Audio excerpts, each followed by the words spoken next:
ഖുർആൻ ക്ലാസ്സിൽ മൂന്നാമത്തെ സൂറത്തായ ആലു ഇമ്രാനാണ് കഴിഞ്ഞ ക്ലാസ്സിൽ നമ്മൾ തുടങ്ങി വെച്ചത്. 6 വചനങ്ങൾ നമ്മൾ വിശദീകരിച്ചു. 7ാമത്തെ വചനം വളരെ പ്രധാനപ്പെട്ട ഒരു വചനമാണ്. ഖുർആനിൻ്റെയും ഇസ്ലാമിൻ്റെയും ഒക്കെ യുക്തിപരമായ അടിത്തറ തന്നെ തകർന്ന് തരിപ്പണമാകുന്നതിൻ്റെ ഒരു നേർക്കാഴ്ചയാണ് അടുത്ത വാക്യത്തിൽ നമ്മൾ കാണുന്നത്. ഇതിൻ്റെ സന്ദർഭവും സാഹചര്യവും കഴിഞ്ഞ ക്ലാസ്സിൽ ഞാൻ പറഞ്ഞു. നജ്റാനിൽ നിന്ന് വന്ന ക്രിസ്ത്യാനികളുമായിട്ട് മുഹമ്മദ് സംവാദത്തിലേർപ്പെട്ടു. ആ സംവാദത്തിൽ അവർ വാദിച്ച യുക്തിപരമായ വാദങ്ങൾക്ക് മുമ്പിൽ മുഹമ്മദ് സമ്പൂർണമായി പരാജയപ്പെട്ടു. ശരിക്കും അക്ഷരാർത്ഥത്തിൽ വെള്ളം കുടിച്ച് പരാജയപ്പെട്ടപ്പോൾ മുഹമ്മദ് നടത്തിയ ഒരു കൊഞ്ഞനം കുത്തലാണ് ആലു ഇമ്രാനിലെ 7ാമത്തെ വചനം.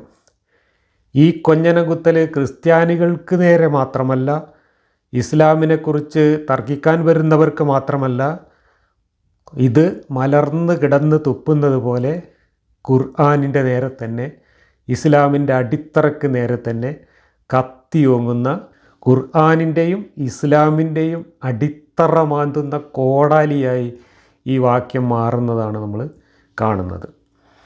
ഞാൻ ആ വാക്യം വായിക്കാം.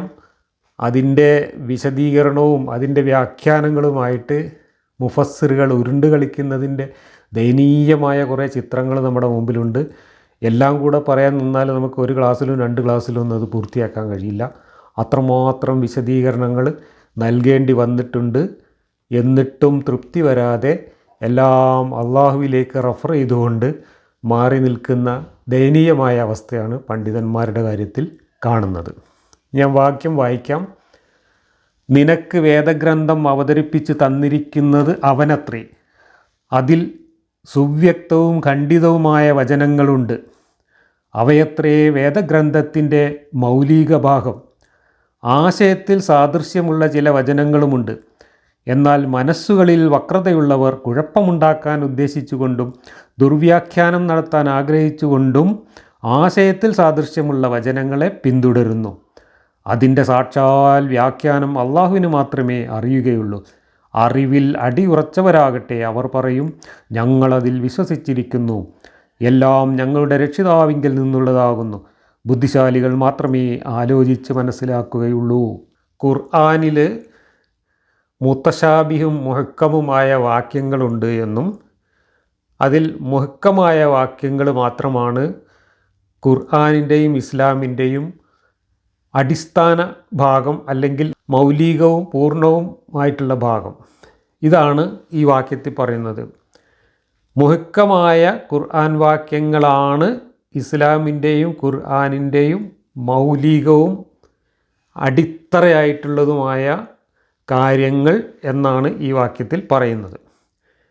പിന്നെ മുത്തശാബിഹായ വാക്യങ്ങൾ, അത് അള്ളാഹുവിന് മാത്രമേ അതിൻ്റെ അർത്ഥവും വ്യാഖ്യാനവും ഒക്കെ അറിയുകയുള്ളൂ. മനസ്സിൽ വക്രതയുള്ളവർ, ഈമാനിൽ വേണ്ടത്ര ഉറപ്പില്ലാത്ത ആളുകൾ ഈ മുത്തശാബിഹായിട്ടുള്ള വാക്യങ്ങളുടെ പിന്നാലെ പോവുകയും അതിനെ പലതരത്തിൽ വ്യാഖ്യാനിക്കുകയും അങ്ങനെ അവർ വഴിപഴച്ചു പോവുകയും ചെയ്യുന്നു എന്നാണ് ഇവിടെ പരാതി പറയുന്നത്. വലിയ കുഴപ്പത്തിൽ ചെന്ന് ചാടും, മറ്റുള്ളവരെ കുഴപ്പത്തിൽ ചാടിക്കുകയും ചെയ്യും. ആര്? ഖുർആനിലെ മുത്തശാബിഹാത്ത് ആയിട്ടുള്ള വാക്യങ്ങളുടെ പിന്നാലെ അതിൻ്റെ അർത്ഥവും ആശയവും തേടിപ്പോകുന്നവർ, വല്ലാതെ അതുമ്മ കിടന്ന് കെട്ടിമറിയുന്നവർ, അത് ചർച്ച ചെയ്യുന്നവർ വലിയ ആപത്തിലാണ് ചെന്ന് ചാടുക. അവർ മറ്റുള്ളവരെയും അപകടത്തിലാക്കും എന്നാണ് പറയുന്നത്. അപ്പോൾ എന്താണ് ഇതിൻ്റെ പശ്ചാത്തലം? എന്താണ് ഇവിടെ ഈ മുഹക്കമും മുത്തശാബിഹും? ഇതിനെക്കുറിച്ച് ഒരുപാട് അഭിപ്രായ വ്യത്യാസങ്ങൾ ഇതിനെക്കുറിച്ച് തന്നെ ഉണ്ട്. എന്ന് വെച്ചാൽ ഈ ആയത്ത് തന്നെ ഖുർആനിലെ മുത്തശാബിഹായ ആയത്തിൻ്റെ ഒരു നല്ല ഉദാഹരണമാണ്. മുത്തശാബിഹായ ആയത്തുകൾ ഖുർആനിലുണ്ട്, അതിൻ്റെ പിന്നാലെ പോയാൽ കുഴപ്പത്തിലാകും എന്ന് പറയുന്ന ഈ ആയത്ത് തന്നെ ഒരുപാട് അഭിപ്രായ വ്യത്യാസങ്ങൾക്ക് കാരണമായിട്ടുള്ളതും പണ്ഡിതന്മാർ വിശദീകരിച്ച് വിയർത്ത് മൂക്കുകുത്തി വീണിട്ടുള്ളതുമായ ഒരു വാക്യമാണ്. അപ്പോൾ ഇതും മുത്തശാബിഹ് തന്നെയാണ് എന്നർത്ഥം.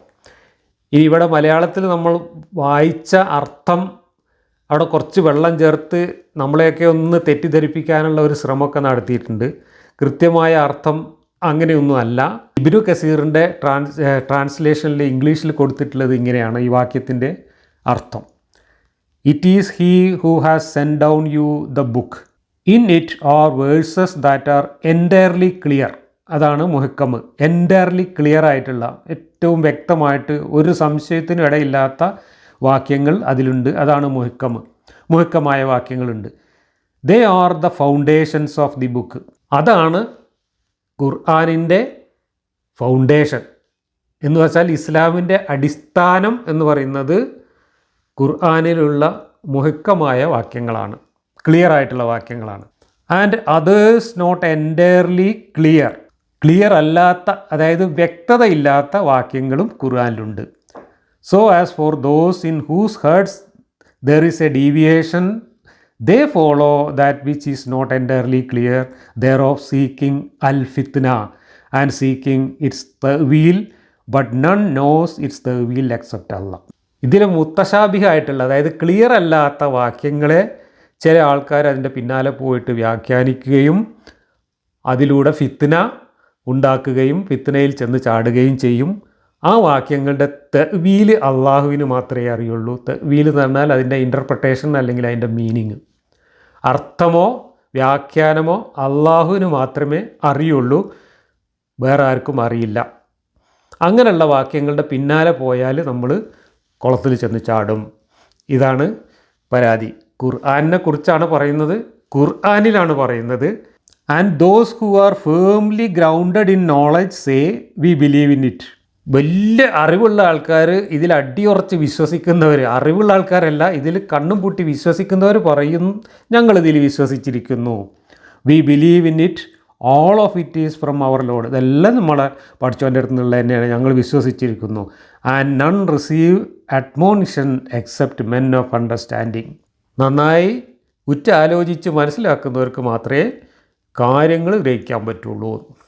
ഇവിടെ ആലോചിക്കുന്നവർക്കും അറിവുള്ളവർക്കും ചിന്തിക്കുന്നവർക്കും ഒന്നും മനസ്സിലാവാത്ത കാര്യങ്ങൾ ഖുർആനിലുണ്ട് എന്നും വളരെ ക്ലിയർ ആയിട്ടുള്ള കുറച്ച് കാര്യങ്ങൾ ഖുർആനിലുണ്ട് എന്നും ആ ക്ലിയർ ആയിട്ടുള്ള കാര്യങ്ങളാണ് ഖുർആനിൻ്റെ അടിത്തറ അല്ലെങ്കിൽ ഇസ്ലാമിൻ്റെ ബേസ് എന്നുമാണ് ഈ ആയത്തിൽ പറഞ്ഞിരിക്കുന്നത്.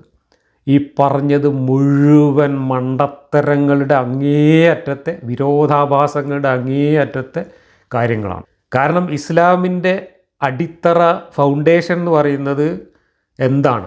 അത് ഈമാൻ കാര്യങ്ങളാണ്. അല്ല എന്ന് ഏതെങ്കിലും മതപണ്ഡിതന് പറയാൻ പറ്റുമോ?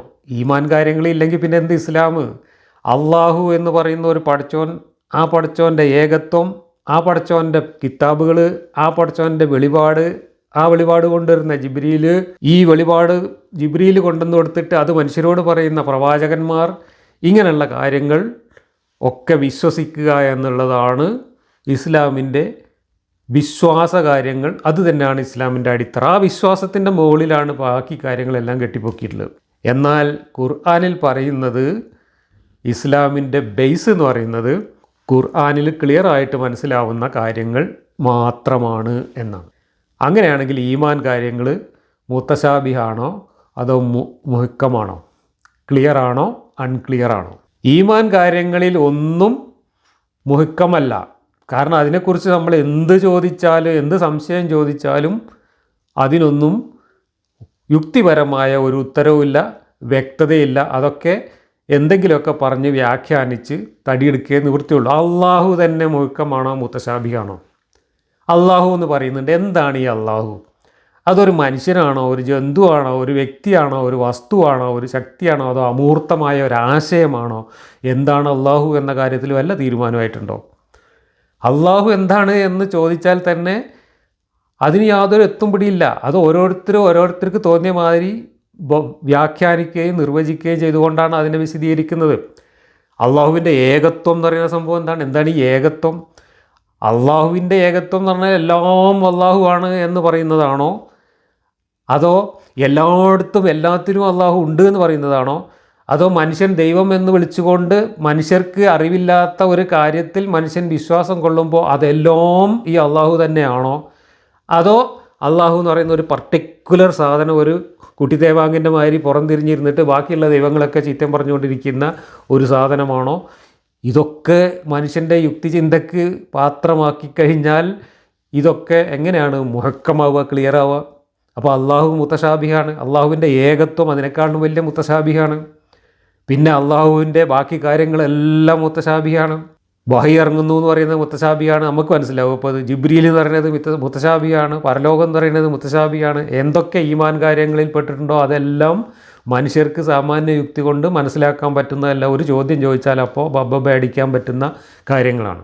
അപ്പോൾ ഈമാൻ കാര്യങ്ങളാണ് ഇസ്ലാമിൻ്റെ അടിത്തറയെങ്കിൽ അത് മുഴുവൻ മുഹക്കമാത്തല്ല, മുത്തശാബിഹാത്താണ്. പക്ഷേ ഖുർആനിൽ പറയുന്നത് ഇസ്ലാമിൻ്റെയും ഖുർആൻ്റെയും ഫൗണ്ടേഷൻ എന്ന് പറയുന്നത് മുഹക്കമായിട്ടുള്ള കാര്യങ്ങൾ, ഖുർആനിൽ പറഞ്ഞ ക്ലിയർ ആയിട്ടുള്ള കാര്യങ്ങളാണെന്ന്. എന്തൊക്കെയാണ് ഖുർആനിൽ ക്ലിയറായിട്ട് പറഞ്ഞ കാര്യങ്ങളെന്ന് നമ്മൾ അന്വേഷിച്ച് പോവുകയാണെങ്കിലോ ഇസ്ലാം കാര്യങ്ങളിലേക്ക് വന്നാൽ പോലും ഖുർആനിൽ ഒന്നും ക്ലിയറായിട്ടല്ല പറഞ്ഞിട്ടുള്ളത്. അഭിപ്രായ വ്യത്യാസങ്ങളും സംശയങ്ങളും തല്ലുംപിടിയില്ലാത്ത ഒരു കാര്യവും ഖുർആനിലില്ല. നിസ്കാരത്തിൻ്റെ കാര്യം നോക്കുക, നിങ്ങൾ ഇസ്ലാം കാര്യത്തിലേക്ക് കടന്നാൽ ഒന്നാമത്തെ കാര്യമാണ് നിസ്കാരം, അല്ല രണ്ടാമത്തെ കാര്യമാണ് നിസ്കാരം. ഈ ഷഹാദത്തു കലിമ മുത്തശാബിഹാണോ മുഹക്കമാണോ? ഷഹാദത്തു കലിമ എന്ന് പറഞ്ഞാൽ ഞാൻ സാക്ഷ്യം പറയുന്നു, ഞാൻ സാക്ഷ്യപ്പെടുത്തുന്നു അള്ളാഹു ഒരു പടച്ചോൻ മാത്രമേ ഉള്ളൂ എന്നും മുഹമ്മദ് പടച്ചോൻ്റെ ദൂതനാണെന്നും ഞാൻ സാക്ഷ്യപ്പെടുത്തുന്നു, ഞാൻ സാക്ഷി പറയുന്നു എന്ന് പറയും. അത് കള്ളസാക്ഷ്യമല്ലേ? എങ്ങനെയാണ് അള്ളാഹു ആണ് പടച്ചോനെന്നും അള്ളാഹു മാത്രമേ പടച്ചോനുള്ളൂ മുഹമ്മദ് പടച്ചോൻ്റെ ദൂതനാണെന്നും എനിക്ക് സാക്ഷ്യപ്പെടുത്താൻ പറ്റുക? എനിക്കത് ബോധ്യപ്പെടണ്ടേ? എൻ്റെ മുമ്പിൽ എന്തെങ്കിലും തെളിവുണ്ടോ? എൻ്റെ ഉമ്മയും ബാപ്പി അത് പഠിപ്പിച്ചു, എന്നെ മല്ലാക്ക മദ്രസയിൽ അത് പഠിപ്പിച്ചു എന്നതിൽ കവിഞ്ഞ് എന്ത് തെളിവാണ് ഈ പറയുന്നതിനുള്ള? അപ്പോൾ ഒരു തെളിവില്ലാത്തൊരു കാര്യം കണ്ണും ചിമ്മി ഞാൻ വിശ്വസിക്കുന്നു, എന്നിട്ട് ഞാൻ കള്ളസാക്ഷ്യം പറയുന്നു.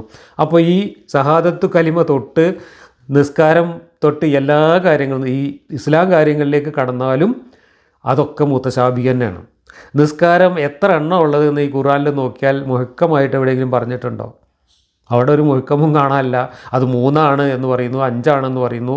അങ്ങനെ കൃത്യമായിട്ട് ഒരു ക്രമവും പറഞ്ഞിട്ടില്ല, എത്ര എണ്ണമാണെന്ന് പോലും വ്യക്തമായിട്ട് പറഞ്ഞിട്ടില്ല. അതുകൊണ്ട് ഒരു കൂട്ടർ പറയുന്നു 3 നേരം നിസ്കരിച്ചാൽ മതി, അത്രേ ഖുർആനിൽ പറഞ്ഞിട്ടുള്ളൂ. വേറെ കൂട്ടർ പറയുന്നു അല്ല, നബി 5 നേരം നിസ്കരിച്ചിട്ടുണ്ട്, ഹദീസിലുണ്ട്, അതുകൊണ്ട് നമ്മൾ 5 നേരം നിസ്കരിക്കണം. അപ്പോൾ ഖുർആനിലെ മുഹക്കമ്മിൽ നിസ്കാരം പോലും പെടില്ല, ഷഹാദത്ത് കലിമ പെടില്ല, അള്ളാഹു പെടില്ല, അള്ളാഹുവിൻ്റെ ഏകത്വം പെടില്ല, ഈമാൻ കാര്യങ്ങളൊന്നും പെടില്ല. പിന്നെ എവിടെയാണ് ഇസ്ലാമിൻ്റെയും ഖുർആൻ്റെയും ഫൗണ്ടേഷനായിട്ടുള്ള മുഹക്കമായിട്ടുള്ള കാര്യങ്ങൾ എവിടെ ഖുർആനിൽ? മുത്തശാബിഹേ ഉള്ളൂ. മൊത്തം ഖുർആൻ പരിശോധിച്ചാൽ 99% മുത്തശാബിഹാണ്. എല്ലാവർക്കും ക്ലിയറായിട്ട് മനസ്സിലാവുന്ന കാര്യങ്ങൾ അതിനകത്തില്ല. നമ്മൾ ഖുർആൻ ക്ലാസ് എടുക്കുമ്പോൾ നിങ്ങൾക്ക് മനസ്സിലായിട്ടുണ്ടോ? അഭിപ്രായ വ്യത്യാസങ്ങളില്ലാത്ത, തർക്കമില്ലാത്ത, ആശയ വ്യക്തതയുള്ള കാര്യങ്ങൾ ഇതിനകത്ത് വളരെ വളരെ അപൂർവവും ദുർലഭവുമാണ്. എന്നിട്ട് പറയാണ് ഖുർആൻ്റെ ഇസ്ലാമിൻ്റെയും അടിസ്ഥാനം എന്ന് പറയുന്നത്, ഫൗണ്ടേഷൻ എന്ന് പറയുന്നത് മുഹക്കമായ വാക്യങ്ങളാണ് എന്ന്. ഇനി അള്ളാഹുവിൻ്റെ തൗഹീദ് എന്ന് പറയുന്ന ഏകത്വം അത് മുത്തശാബിഹ് ആണെങ്കിൽ അതേ മുത്തശാബിഹിൻ്റെ ന്യായവും പറഞ്ഞുകൊണ്ട് മുഹമ്മദിനോട് തർക്കിക്കാൻ വന്ന ക്രിസ്ത്യാനികളുടെ ത്രിത്വം എന്ന മുത്തശാബിഹിനെ എന്തിൻ്റെ പേരിലാണ് നമ്മൾ തള്ളിക്കളയാം? ഇവിടെയാണ് മുഹമ്മദ് വെള്ളം കുടിച്ചത്. മുഹമ്മദിനോട് ക്രിസ്ത്യാനികൾ ചോദിച്ച ചോദ്യങ്ങൾക്ക് മുഹമ്മദിന് ഉത്തരം പറയാൻ കഴിയാതെ വന്നപ്പോഴാണ് ആ ക്രിസ്ത്യാനികളെ നിങ്ങൾ മുത്തശാബിഹിൻ്റെ പുറകെ പോയിട്ട് ഫിത്തന ഉണ്ടാക്കുന്നു എന്ന് പറഞ്ഞ് ചീത്ത പറഞ്ഞതാണിത്, കൊഞ്ഞനം കുത്തിയതാണിത്. എന്താണ് അവർ കൊണ്ടുവന്ന മുത്തശാബിഹ്? അവർ ഈ ഖുർആനിലുള്ള സാധനങ്ങളാണ് എടുത്തിട്ടത്. കഴിഞ്ഞ ക്ലാസ്സിൽ ഞാനത് പറഞ്ഞു. അള്ളാഹുവിൻ്റെ വചനം എന്ന് ക്രിസ്തുവിനെക്കുറിച്ച് ഖുർആനിൽ പറയുന്നു. അള്ളാഹുവിൻ്റെ വചനം മറിയമിലേക്ക് ഇട്ടുകൊടുത്തു എന്ന് പറയുന്നു. അള്ളാഹുവിൻ്റെ റൂഹ് മറിയമിൻ്റെ ഫർജിലേക്ക് ഊതിക്കയറ്റി എന്ന് പറയുന്നു. പിന്നെ റൂഹുൽ ഖുദ്സ് എന്ന് പറയുന്ന വേറൊരു സാധനം പറയുന്നു, പരിശുദ്ധാത്മാവ്. ഈ പരിശുദ്ധാത്മാവിനെ കൊണ്ട് ഈസാ നബിക്ക് പിൻബലം നൽകുന്നു എന്ന് വേറെ പറയുന്നു. അതുമാത്രമല്ല, വലിയൊരു മണ്ടത്തരം കൂടി മുഹമ്മദ് ഖുർആനിൽ അവതരിപ്പിച്ചിട്ടുണ്ട്. ക്രിസ്ത്യാനികളുടെ ത്രിത്വം എന്ന് പറഞ്ഞാൽ മുഹമ്മദ് മനസ്സിലാക്കിയത് ബാപ്പയും മകനും ഉമ്മയും കൂടെയാണെന്നാണ്. അങ്ങനെയല്ല, കന്യാമറിയവും പിന്നെ യേശുവും പിന്നെ യേശുവിൻ്റെ പിതാവായ ദൈവവും, ഇത് 3 കൂടെ ചേർന്നതാണ് ത്രിത്വം എന്നാണ് മുഹമ്മദ് മനസ്സിലാക്കിയത്. അത് ഖുർആനിൽ ആയത്തായിട്ട് മുഹമ്മദ് ഇറക്കി വെച്ചിട്ടുണ്ട്. അതിനെയും സ്വാഭാവികമായിട്ടും അന്നത്തെ ക്രിസ്ത്യാനികൾ ചോദ്യം ചെയ്തിട്ടുണ്ടാവും. കാരണം അവരുടെ തൃത്വത്തിൽ കന്യാമറിയം ഇല്ല, അമ്മ ഇല്ല, പിതാവും പുത്രനും പിന്നെ ഉള്ളത് റൂഹുൽ ഖുദുസാണ്, പരിശുദ്ധാത്മാവാണ്. ആ റൂഹുൽ ഖുദുസിനെ ഖുർആനിൽ കൊണ്ടുവന്ന് ഫിറ്റ് ചെയ്തിട്ടുണ്ട് മുഹമ്മദ്. അപ്പോൾ റൂഹുൽ ഖുദുസിനെ എടുത്തിട്ട് ഇതല്ലേ ഞങ്ങളെ തൃത്വത്തിൽ പറഞ്ഞത്, റൂഹുൽ ഖുദുസ് കൊണ്ട് പിൻബലം നൽകി എന്ന് പറഞ്ഞാൽ എന്താണ് മുഹമ്മദേ അതിൻ്റെ അർത്ഥം എന്ന് നജറാനിലെ ക്രിസ്ത്യാനികൾ മുഹമ്മദിനോട് ചോദിച്ചു. അപ്പോഴാണ് മുഹമ്മദ് വെള്ളം കുടിച്ചത്. വെള്ളം കുടിച്ച് തോറ്റപ്പോൾ മുഹമ്മദ് കൊഞ്ഞനം കുത്തിയതാണിത്. ഓല് മുത്തസാബിയാത്തിൻ്റെ പിന്നാലെയാണ് പോകുന്നത്, എന്നിട്ട് ടൈമ കെട്ടിമറിഞ്ഞിട്ട് ഓല് പിത്തന ഉണ്ടാക്കുകയാണ് എന്നൊക്കെ പറഞ്ഞിട്ട് കിടന്ന് ഉരുളുകയാണ് മുഹമ്മദ് ഇവിടെ ചെയ്തത്. അവിടെ പരിശുദ്ധാത്മാവിനെ കൊണ്ട് പിൻബലം നൽകുകയും റൂഹൂതിക്കേറ്റി പടച്ചവൻ്റെ റൂഹൂതിക്കേറ്റിട്ട് ജനിപ്പിക്കുകയും ചെയ്തു എങ്കിൽ പുത്രൻ, പിതാവ്, പരിശുദ്ധാത്മാവ് ഈ മൂന്നും ഖുർആനിലുണ്ട്. അള്ളാഹുവിൻ്റെ റൂഹ് മറിയമിൻ്റെ ഫർജിൽ ഊതി കയറ്റിയിട്ടാണ് ഗർഭം ഉണ്ടായതെങ്കിൽ കുട്ടീൻ്റെ വാപ്പ അള്ളാഹുവാണ്. അതുപോലെ തന്നെ റൂഹുൽ ഖുദുസ് എന്ന് പറയുന്ന വേറൊരു പരിശുദ്ധാത്മാവ് കൊണ്ട് ഈ യേശുവിനെ പിന്താങ്ങുന്നു എന്ന് ഖുർആനിൽ പറയുന്നുണ്ടെങ്കിൽ പരിശുദ്ധാത്മാവ് അവിടെ ഉണ്ട്. അപ്പോൾ ദൈവത്തിൻ്റെ പുത്രനുമാണ്, പരിശുദ്ധാത്മാവുമാണ്, ദൈവവുമാണ്. ഇത് മൂന്നും കൂടെ ചേർന്നതാണ് ഞങ്ങളുടെ ദൈവിക സങ്കല്പം, അതാണ് ഞങ്ങളുടെ തൃത്വം. അത് മൂന്നും എൻ്റെ ഖുർആനിലുണ്ടല്ലോ മുഹമ്മദേ, പിന്നെന്താണ് നമ്മൾ തമ്മിൽ വ്യത്യാസം, ഞങ്ങളും മുസ്ലിങ്ങളല്ലേ എന്നാണ് മുഹമ്മദിനോട് നജ്റാനിലെ ക്രിസ്ത്യാനികൾ ചോദിച്ചത്. ആ ചോദ്യത്തിൻ്റെ മുമ്പിൽ സ്വന്തം അനുയായികൾക്ക് മുമ്പിൽ വഷളായി നാണം കെട്ട് മൂക്കുകുത്തി വീണു മുഹമ്മദ്. അപ്പം മുഹമ്മദ് എണീറ്റ് നിന്നിട്ട് അവർ പോയതിന് ശേഷം സ്വന്തം അനുയായികളെ പിടിച്ചു നിർത്താൻ വേണ്ടി കൊഞ്ഞനം കുത്തിയതാണ് ഈ വാചകം.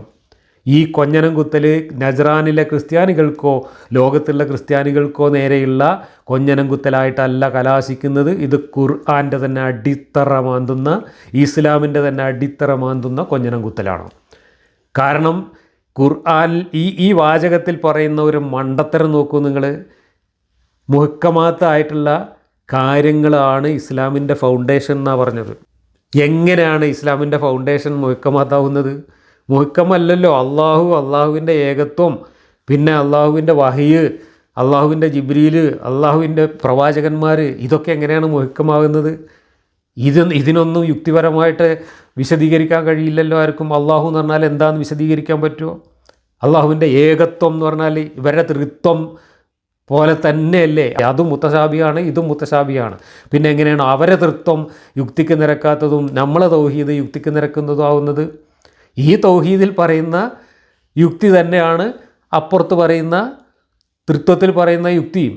കാരണം അത് രണ്ടും മനുഷ്യർക്ക് നിർവചിക്കാനോ വിശദീകരിക്കാനോ കഴിയാത്ത മുത്തശാബിഹാണെങ്കിൽ ഒരു മുത്തശാബിഹിനെ വേറൊരു മുത്തശാബി കൊണ്ട് എങ്ങനെയാണ് നേരിടുക?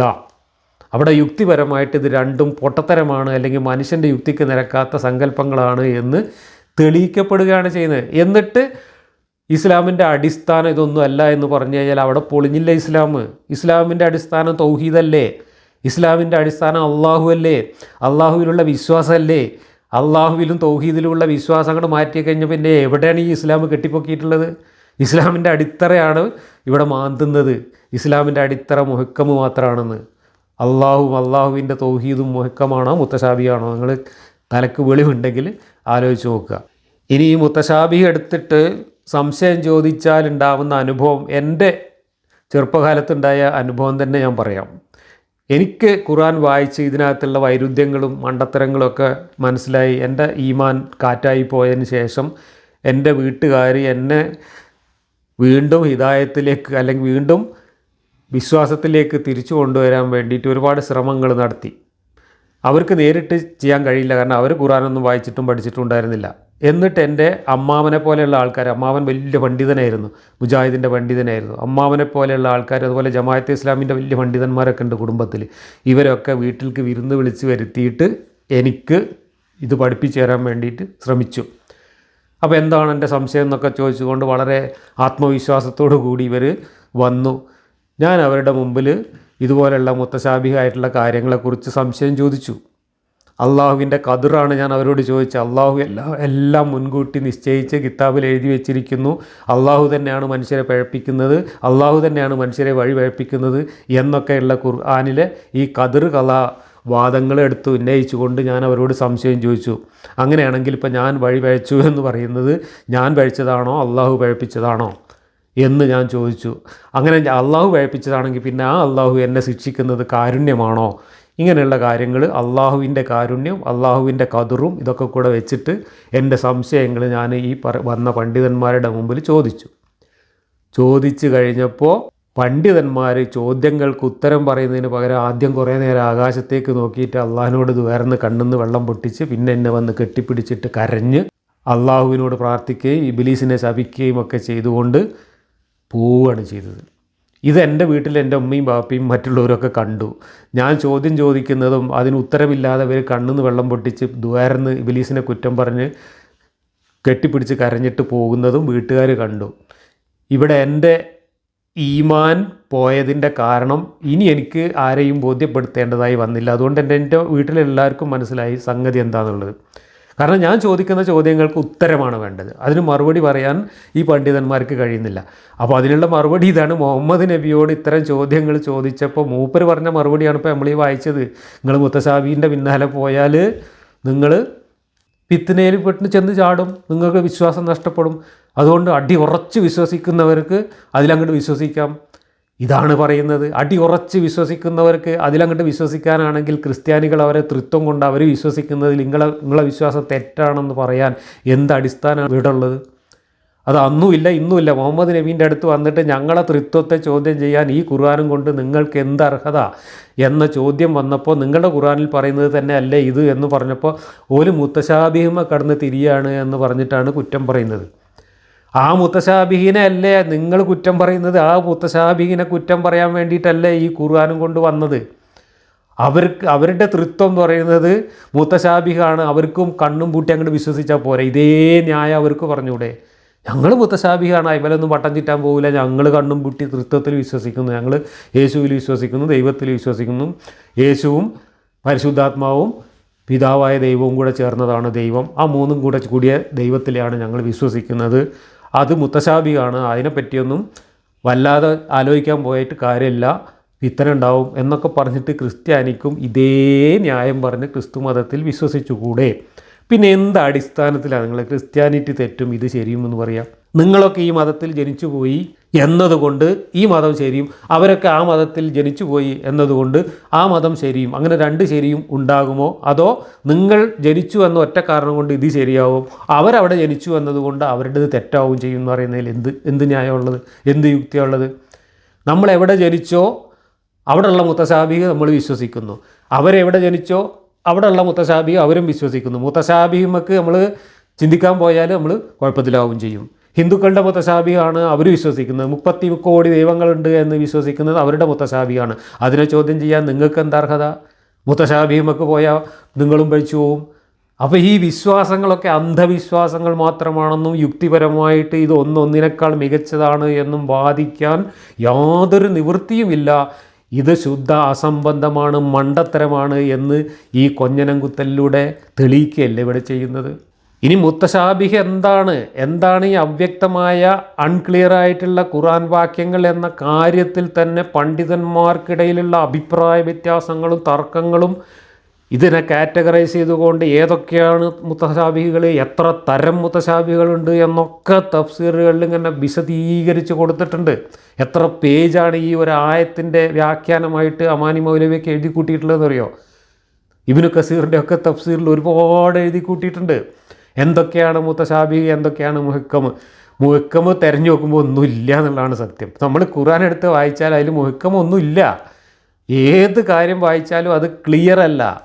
അങ്ങനെ ക്ലിയർ ആയിട്ടുള്ള വാക്യങ്ങൾ ഖുർആൻ്റെ ഇസ്ലാമിൻ്റെ അടിത്തറയാണെങ്കിൽ ഇസ്ലാമിന് അടിത്തറയേ ഇല്ല എന്ന് പറയേണ്ടി വരും. മുത്തശാബിഹ് ആണെങ്കിലോ ഈ പറയുന്ന അള്ളാഹുവും അള്ളാഹുവിൻ്റെ ഖദറും അള്ളാഹുവിൻ്റെ കസേരയും അള്ളാഹുവിൻ്റെ സ്വർഗവും നരകവും പരലോകവും ഇതൊന്നുമല്ല, ഇതിൻ്റെയൊക്കെ അപ്പുറത്തേക്ക് ഇസ്ലാം കാര്യങ്ങളിലേക്ക് വന്നാൽ പോലും നമ്മൾക്ക് ദൈനംദിന ജീവിതത്തിലെ നമ്മുടെ കർമ്മശാസ്ത്ര വിധികളിൽ പോലും മുത്തശാബിഹ് ഉണ്ട് എന്നാണ് പറയുന്നത്.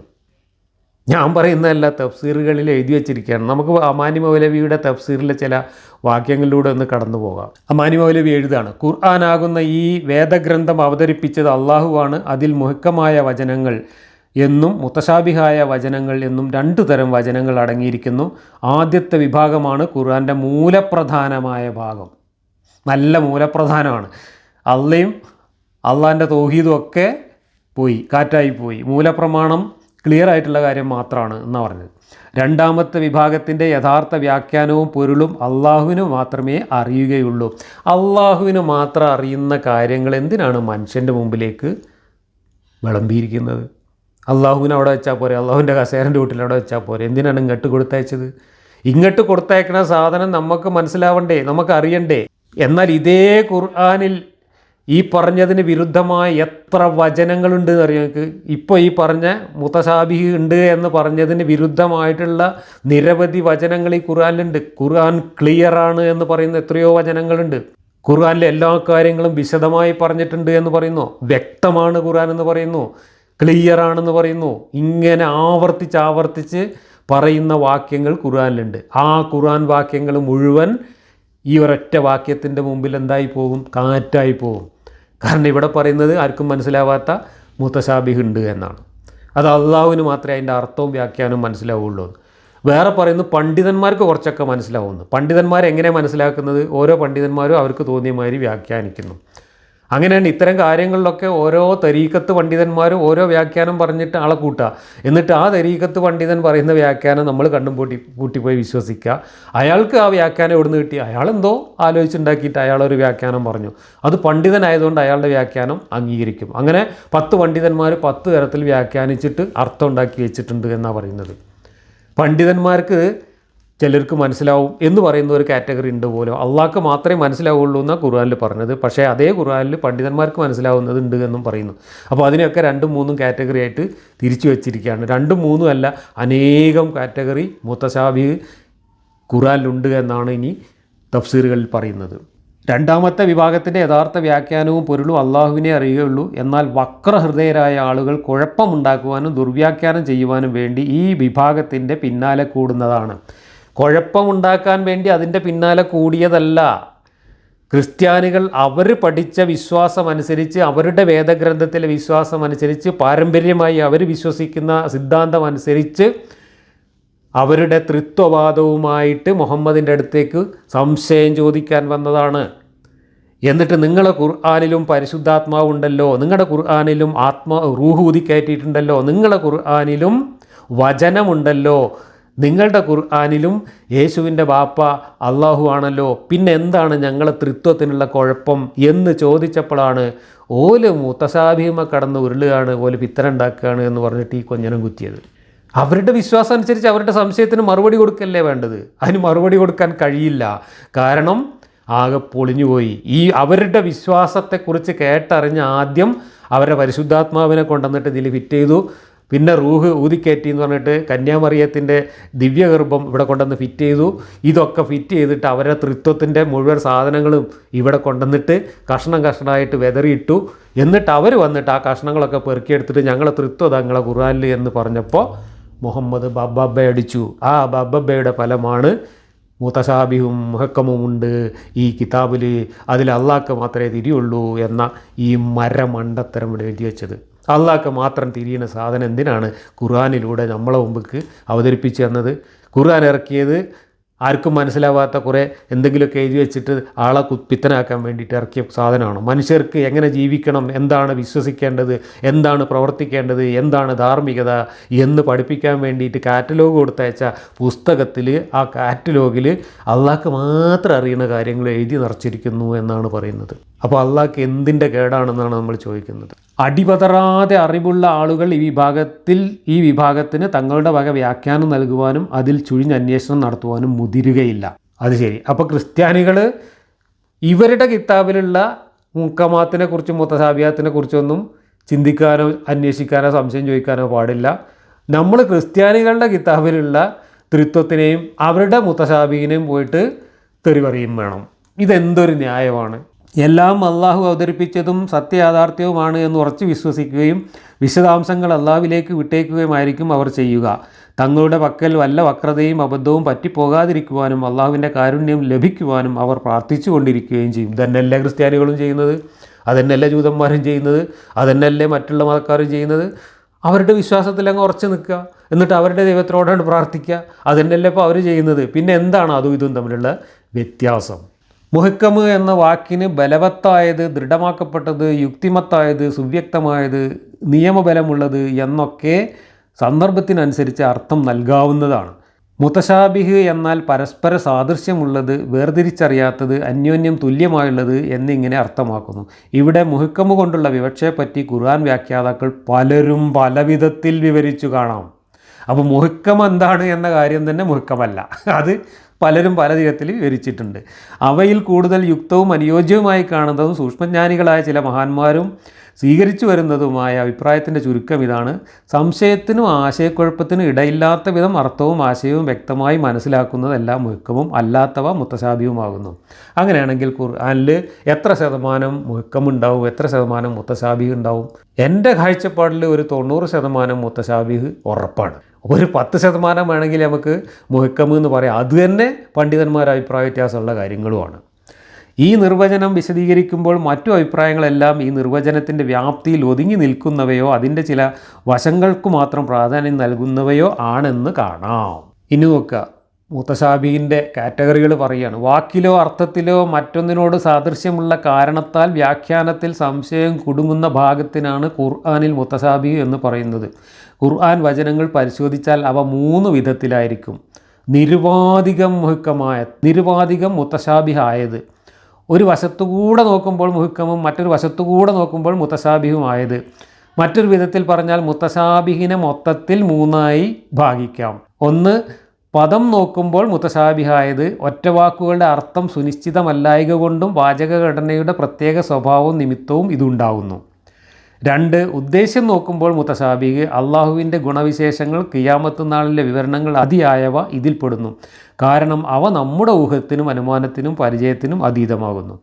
3, പദങ്ങൾ നോക്കുമ്പോഴും ഉദ്ദേശ്യം നോക്കുമ്പോഴും മുത്തശാബിഹായത്.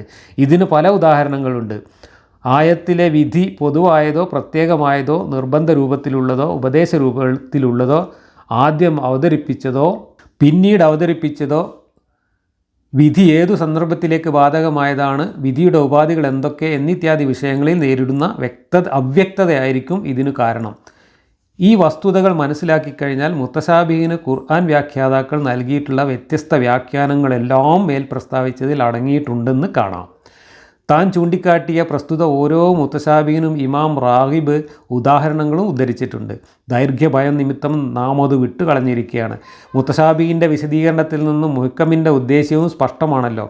ഇമാം ഷാ വലിയുല്ലാഹി ദഹ്ലവിയിൽ നിന്നും മറ്റും ഉദ്ധരിച്ചുകൊണ്ട് മുഖവുരയിൽ വിവരിച്ചതിൽ നിന്നും മേൽക്കണ്ട ഉദ്ധരണിയിൽ നിന്നുമായി മുഹക്കം മുത്തശാബിഹിനെ പറ്റി അത്യാവശ്യം വിവരം ആർക്കും മനസ്സിലാക്കാവുന്നതാണ് ഇൻഷാ അല്ലാഹ്. മുഹക്കമായ വചനങ്ങളാണ് ഗ്രന്ഥത്തിൻ്റെ ഖുർആൻ്റെ മൂലപ്രധാനമായ ഭാഗമെന്ന് പറഞ്ഞുവല്ലോ. ഖുർആൻ പ്രബോധനം ചെയ്യുന്ന സിദ്ധാന്തങ്ങൾ, വിധിവിലക്കുകൾ, ഉപദേശ നിർദ്ദേശങ്ങൾ, ആചാരാനുഷ്ഠാന മുറകൾ ആദിയായവയെല്ലാം മുഹക്കമായ വചനങ്ങളിലാണുള്ളത് എന്നത്രേ ഇതിൻ്റെ താല്പര്യം. അപ്പോൾ ഖുർആൻ പ്രബോധനം ചെയ്യുന്ന സിദ്ധാന്തങ്ങൾ മുഹക്കമാണെന്ന് എങ്ങനെ പറയുക? ആ സിദ്ധാന്തങ്ങൾ മനസ്സിലാവാഞ്ഞിട്ടാണല്ലോ അപ്പോൾ ക്രിസ്ത്യാനികൾ വന്ന് സംശയം ചോദിച്ചപ്പോഴേ ഈ ഉരുളേണ്ടി വന്നത്.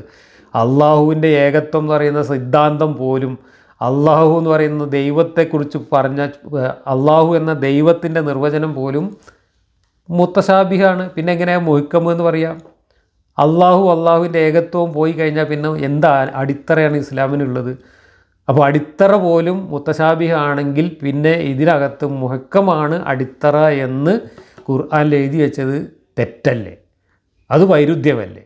അപ്പോൾ അവയെ അടിസ്ഥാനമാക്കിയും അവയുടെ ആശയപരിധികൾക്ക് പുറത്തു കടക്കാതെയുമുള്ള സമീപനം മാത്രമേ മുത്തശാബികളെ സംബന്ധിച്ചിടത്തോളം പാടുള്ളൂ. അതിനപ്പുറം കടന്ന് മുത്തശാബികളിൽ മുഴുകുകയോ അവയെ പരിധി നോക്കി അവയുടെ ആഴം കണക്കാക്കുവാനും അവയ്ക്ക് വ്യാഖ്യാന വിവരണം നൽകുവാനും ശ്രമിക്കുന്നത് നന്നല്ല.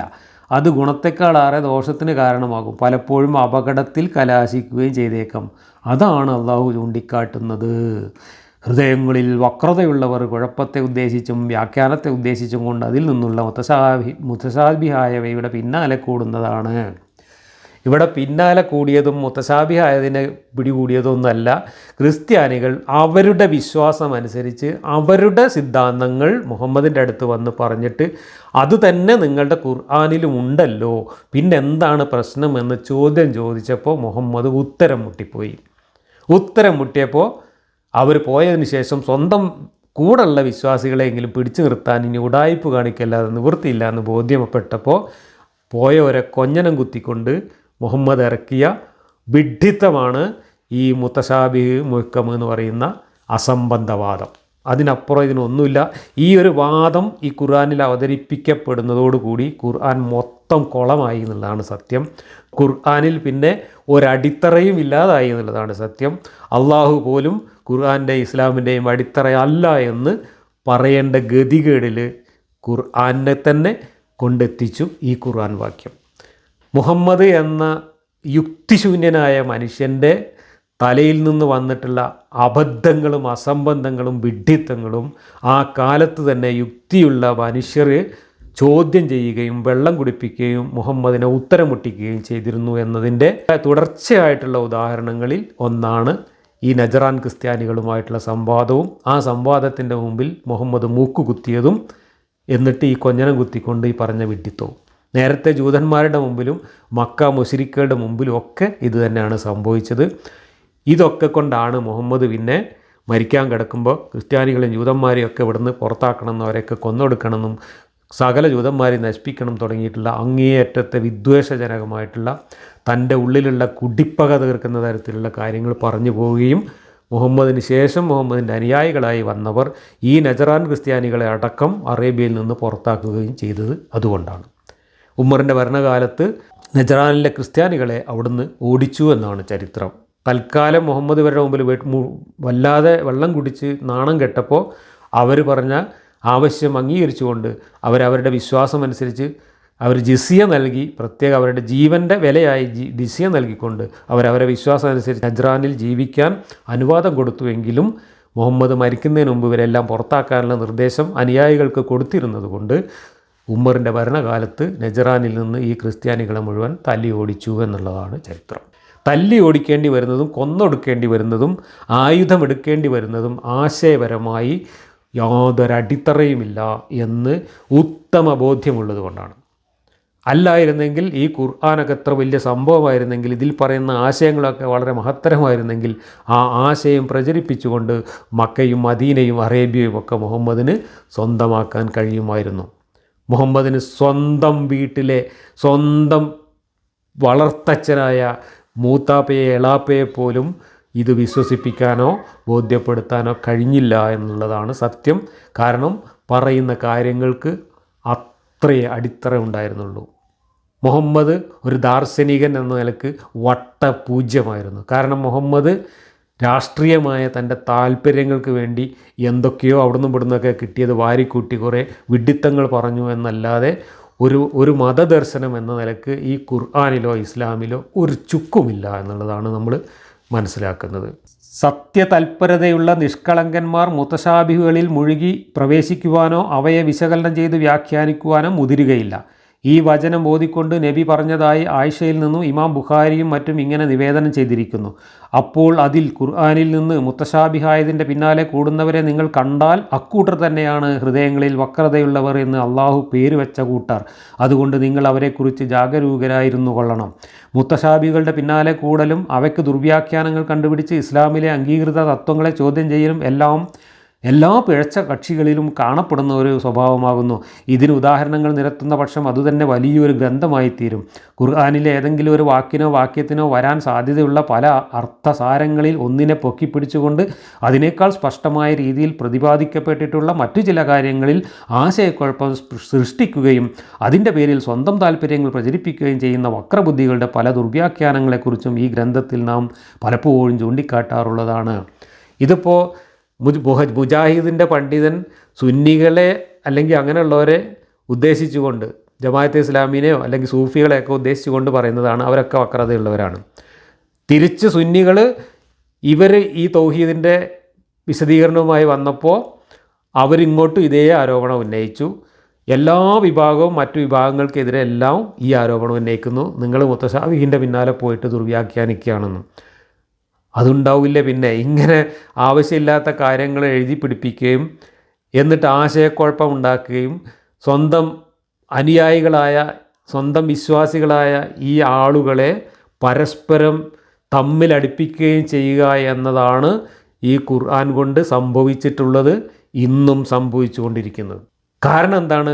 യാതൊരടിത്തറയും ഇല്ലാതെ, ഒരു വ്യക്തതയുമില്ലാതെ എന്തൊക്കെയോ പരസ്പര വിരുദ്ധമായിട്ട് പൊലമ്പിയിട്ട് പോയ ഒരു ചവറ് സാധനമാണ് ഖുർആൻ എന്നതുകൊണ്ടാണ് ആ ഖുർആനിൻ്റെ പേരിൽ തന്നെ ഈ സമൂഹം കാലാകാലവും തമ്മിലടിച്ചുകൊണ്ടിരിക്കുന്നത്. എന്നിട്ട് അങ്ങോട്ടും ഇങ്ങോട്ടും കുറ്റം പറയുക. ന്യാമാനി മൗലവി ഇതിൻ്റെ സന്ദർഭം പറയുന്നുണ്ട്. നോക്കുക, നജ്റാനിലെ ക്രിസ്തീയ നിവേദക സംഘം നബിയുമായി നടത്തിയ സംഭാഷണത്തെ തുടർന്നാണ് ഈ സൂറത്തിലെ ഏതാനും വചനങ്ങൾ അവതരിച്ചത് എന്നുള്ള അഭിപ്രായം മുമ്പ് പറഞ്ഞല്ലോ. ഈസാ നബിയെപ്പറ്റി 4:171 കാണാവുന്നത് പോലെ അള്ളാഹുവിൻ്റെ വാക്കും അവൻ്റെ പക്കൽ നിന്നുള്ള ആത്മാവും എന്ന് ഖുർആനിൽ പറഞ്ഞിട്ടുള്ളതിനെ അദ്ദേഹത്തിൻ്റെ ദൈവത്വം ഖുർആൻ അംഗീകരിച്ചതാണ് എന്ന് സമർത്ഥിക്കുവാൻ ആ സംഘത്തിലെ ചിലർ മുതിരുകയുണ്ടായി എന്ന് ആ സംഭവം വിവരിക്കുന്ന ചില റിവായത്തുകളിൽ വന്നിട്ടുള്ളത് പ്രസ്താവ്യമാകുന്നു. വേണ്ട, ഇന്ന് പല ക്രിസ്തീയ പാതിരിമാർ ആ രണ്ട് വാക്കുകളെയും ദുർവ്യാഖ്യാനം ചെയ്തുകൊണ്ട് ഖുർആൻ ഈസാ അലൈഹിസ്സലാമിൻ്റെ ദിവ്യത്വം അംഗീകരിച്ചിട്ടുണ്ട് എന്ന് സമർത്ഥിക്കാറുണ്ട്. മുസ്ലിം ബഹുജനങ്ങളെ ക്രിസ്തീയ മതത്തിലേക്ക് ആകർഷിക്കുവാൻ ഇന്ന് അവർ സ്വീകരിച്ചു വരുന്ന പുതിയ പല സൂത്രങ്ങളിൽ ഒന്നുമാണത്. മുത്തശാബിഹിൻ്റെ പിന്നാലെ കൂടുന്നതും അതിന് വ്യാഖ്യാനം തേടുന്നതും ഇത്രയും അപകടകരമാകുവാനുള്ള കാരണം തുടർന്നുള്ള വാക്യങ്ങളിൽ നിന്ന് മനസ്സിലാക്കാം. അതിനു മുമ്പ് ചില സംഗതികൾ അറിഞ്ഞിരിക്കുന്നത് നന്നായിരിക്കും എന്ന് പറഞ്ഞുകൊണ്ട് അങ്ങനെ പോവുകയാണ്. ഇനി ഇതുകൊണ്ടുണ്ടായിട്ടുള്ള കുലുമാലുകളൊക്കെ വ്യാഖ്യാതാക്കൾ ഇങ്ങനെ വിശദീകരിക്കുന്നുണ്ട്. ഞാൻ ഈ ക്ലാസ് അവസാനിപ്പിക്കുകയാണ്. ഒരു കാര്യം വ്യക്തമാണ്, ഈ ഖുർആനിൽ പറഞ്ഞിട്ടുള്ള പരസ്പര വിരുദ്ധമായ കാര്യങ്ങൾ ഈ വിശ്വാസികൾക്കിടയിൽ ഉണ്ടാക്കിയിട്ടുള്ള അത്ര കുഴപ്പം വേറെ ഒരു മതവും അവരവരുടെ മതത്തിലോ മറ്റു മതത്തിലോ ഉണ്ടാക്കിയിട്ടില്ല.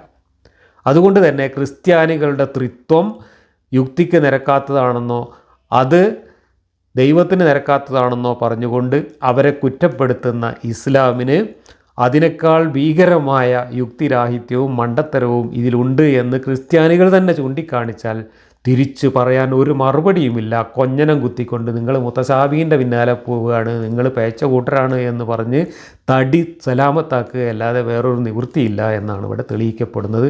എല്ലാ വിശ്വാസങ്ങളും ഒരുപോലെ യുക്തിരഹിതമാണ്. മനുഷ്യരുടെ യുക്തിയാകുന്ന ചങ്കിൽ കൊള്ളാത്ത സാധനങ്ങൾ വിഴുങ്ങാൻ പോയതുകൊണ്ട് വന്നു പെട്ടിട്ടുള്ള അബദ്ധങ്ങളാണിതെല്ലാം. നമുക്ക് മനസ്സിലാക്കാൻ കഴിയാത്തത്, നമുക്ക് അറിവില്ലാത്തത്, നമുക്ക് അറിയാൻ കഴിയാത്തതുമായ കാര്യങ്ങളെക്കുറിച്ച് അറിയില്ല എന്ന് പറഞ്ഞ് മിണ്ടാതിരിക്കുക എന്നതാണ് ഏറ്റവും മാന്യമായ രീതി. അതല്ലാതെ അതിലൊക്കെ പോയി തലയിട്ടിട്ട് ഇതുപോലുള്ള മണ്ടത്തരങ്ങളും കെട്ടുകഥകളും കൊണ്ടുവന്ന് അതിമ കിടന്ന് കമന്നടിച്ച് വീണാൽ മനുഷ്യർ ഇതുപോലെയുള്ള അബദ്ധങ്ങളുടെ പടുകുഴിയിൽ ചെന്ന് ചാടും. ഖുർആൻ മൊത്തം മുത്തശാബിഹാണ്. അതിന് കാരണം മുഹമ്മദിൻ്റെ തലച്ചോറ് മുത്തശാബിഹായിരുന്നു എന്നത് തന്നെയാണ്. അവിടെ ഒരു വ്യക്തതയും ഉണ്ടായിരുന്നില്ല, ഒരു അറിവും ഉണ്ടായിരുന്നില്ല.